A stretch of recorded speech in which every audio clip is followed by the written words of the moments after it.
Have you ever had to have a difficult conversation with somebody and you've been an employee, an employed professional, you've had to have this difficult conversation and you haven't really known how to approach it? I was asked this question by somebody who was a manager for a very well-known company, very big company, very cosmopolitan company, and they said, Jenny, help me to understand how to approach those difficult conversations. So if you're seeing this video for the first time, my name's cie H𝗹𝗶𝗲. I'm a visibility specialist, nicknamed the Queen of Being Seen, because I love to help people just like you to raise your professional profile as an employee. I also work with business owners, freelancers, consultants and entrepreneurs too, so that they can put themselves out there and what they do into the world. And to be honest, whether you're self-employed or whether you're an employed professional, it's likely that you're going to have lots of difficult conversations. But let's have this be focused on you as an employee and what you can do.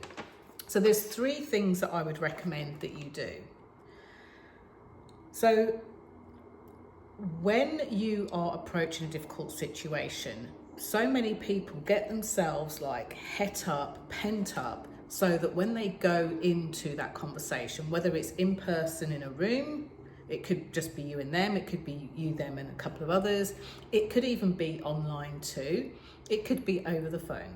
However this happens, the first thing to think about is like, start with the end in mind. What is it that you're trying to achieve?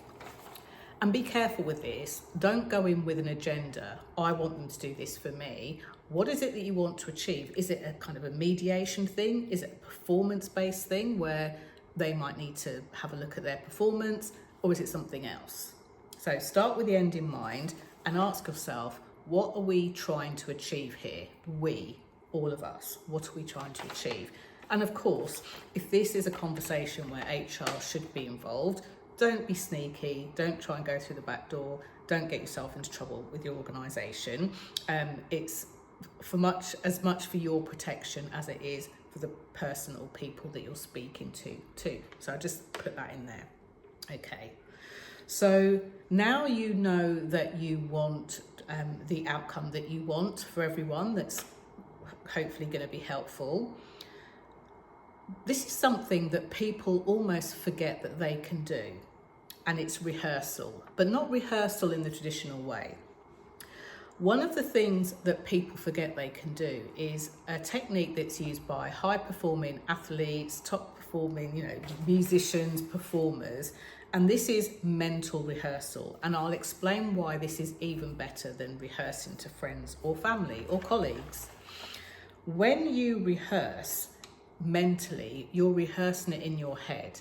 You have free rein to not only rehearse it silently, you're able to have a look at how you want to come across. You might even be able to look at yourself as if you're watching a video and have a look at the body language that you put out there, or something else. Now, why I say to rehearse it mentally in your mind, yes, top performing athletes use this, but actually what can also happen is if you rehearse with a colleague, with a family member, with a spouse, a partner, or somebody with input, they will give you input back. They'll tell you, no, don't say that because of this. And what they'll do is they'll bring any of their doubts, fears, any of their opinions into the thing that you're trying to rehearse. So I actually recommend to rehearse this internally, mentally.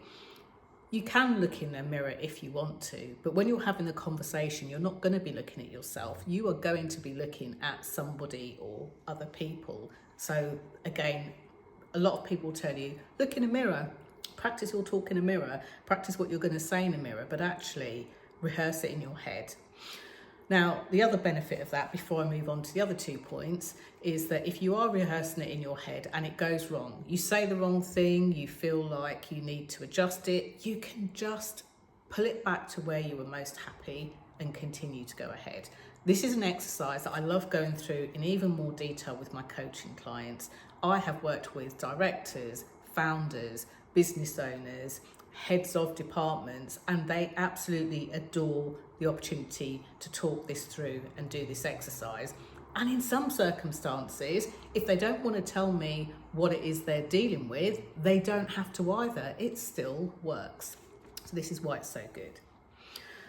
So the second thing that you can do, so the first thing was rehearse it in your head. The second thing is think of the outcome.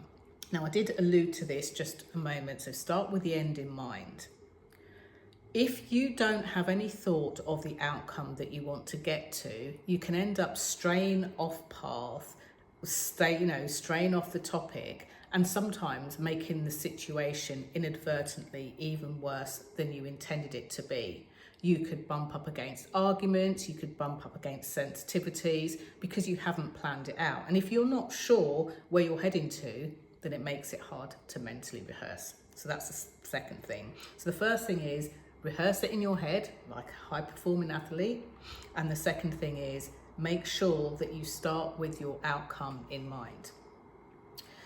Now, the third thing that I recommend is take any barbs out of the situation. Now, this is an expression that I really like to use with my own clients and my closest friends. In fact, my business bestie will have heard me say this a gazillion times before. What do I mean by no barbs? I recently attended a meeting and I was observing in that meeting there were a number of questions that needed to be asked of various people in the meeting and a number of answers that needed to be given. But a lot of the questions started with what I'm referring to as barbs in them, little prickly things that stick out.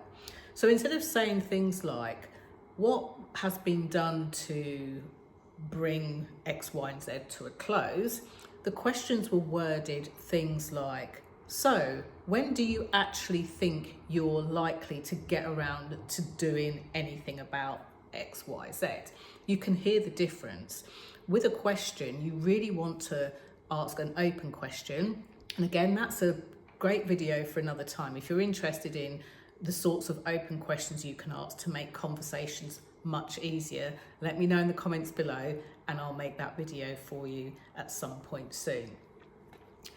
So ask a question, take the barbs away, and then when you're mentally rehearsing it, if you find that you're kind of losing your temper a bit and the barbs creep in, you can just stop, rewind, take the barbs out and mentally rehearse again.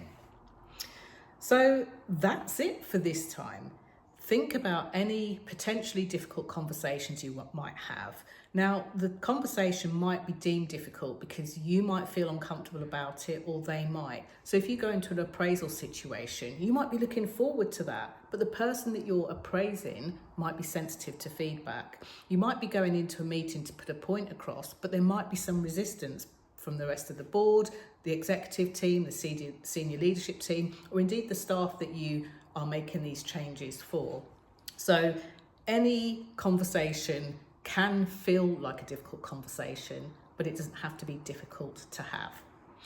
I'm 𝗙𝗶_ʰ. I'm a visibility specialist, the creator of the Visibility Vibes, known as the Queen of Being Seen, and I love helping you to be able to raise your professional profile in a way that feels good for you and a way that feels good to them. If you'd like to connect with me on LinkedIn, I'd love that. Have a look in the comments below and you'll see links of where you can find me on LinkedIn as well as other places online. That's it. Bye for now.